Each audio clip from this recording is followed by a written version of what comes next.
Hi everyone, the Education Grandpa here with you today.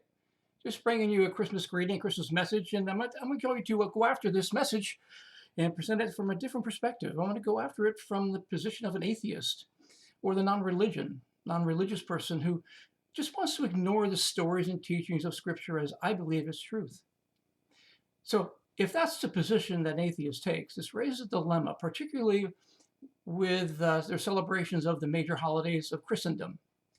Instead of celebrating the reasons and historical origins of the holidays, atheists tell me they just substitute stories in place of that. In other words, the cultural part of it takes precedence. For example, inserting Santa and flying reindeer instead of Jesus, in my mind, is still celebrating a Christian holiday, whether it's admitted or not. Inserting Easter bunnies and eggs instead of addressing the true meaning of Easter in Resurrection Sunday is still celebrating the Christian holiday of Easter. Well, celebration of a Christian holiday without Christ is like celebrating a birthday without a birth. You'd have to submit an alternate meaning to that day. So what does the atheist say then to his or her children once they're grown? Once they realize the alternate stories that they were presented for these holidays are mere myths in their mind. I can hear it now. Mom, Dad, if Santa and the Easter Bunny are not real, why are we still celebrating the holidays that are based on those characters?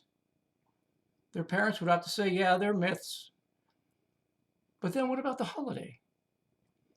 Well, don't atheists already agree the virgin birth and resurrection are myths themselves?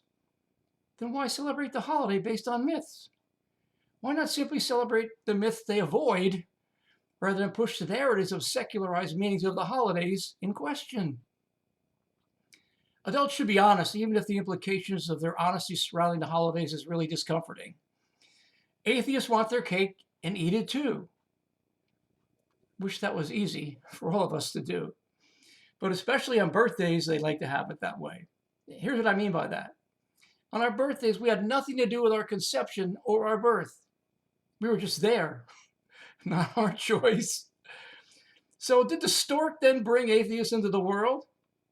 I mean, if our individual lives are real to the atheist, then why not the baby Jesus' life real to his parents? Or maybe the stork brought him too. I have an idea for the atheist that enjoys substituting alternate meanings, the special days. Drop the birthday and refer to it as Stork Day. It's more inclusive, especially to the secular masses. Your kids will totally understand your consistency on this part. Explain away where babies come from by simply using the stork. No need to really think about the point of origin of anything like birth or conception or heaven forbid, to talk about sex. But consider this. But as for you, Bethlehem Ephrathah, too little to be among the clans of Judah, from you one will come forth for me to be ruler in Israel. His times of coming forth are long ago, from the days of eternity. That's from the book of Micah, minor prophet, chapter 5, verse 2. Micah was a minor prophet in the 8th century BC. He wrote during the reigns of 3 different Judean kings, Jotham, Ahaz, and Hezekiah. The early book includes material from different time periods.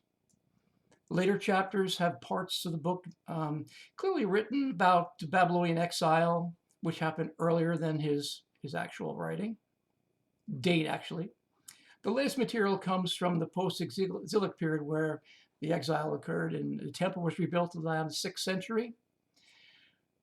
But what I'm really trying to get at here is during the time of writing of the book, Micah refers to Bethlehem Ephrathah.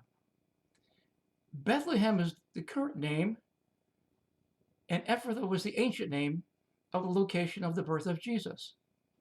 In fact, Luke chapter 2, verses 1 through 7 read, "Now in those days a decree went out from Caesar Augustus, that a census be taken for all the inhabited earth. This was the first census taken while Quirinius was governor of Syria.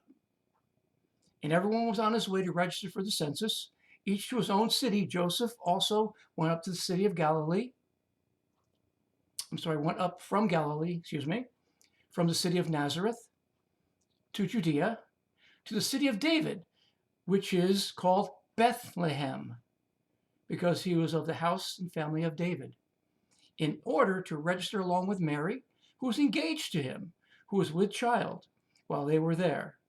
The days were completed for her to give birth. And she gave birth to her firstborn son, and she wrapped him in cloths and laid him in a manger because there was no room for them in the inn. Notice Bethlehem. Bethlehem means house of bread. Jesus claimed to be the bread of life. He is a sustainer. Rather than Merry Mythmas, as some atheists might want to call this holiday, Merry Miracle Christmas. Have a great family celebration, and try not to work in those alternate meetings. Your kids will love you for it later. Merry Christmas.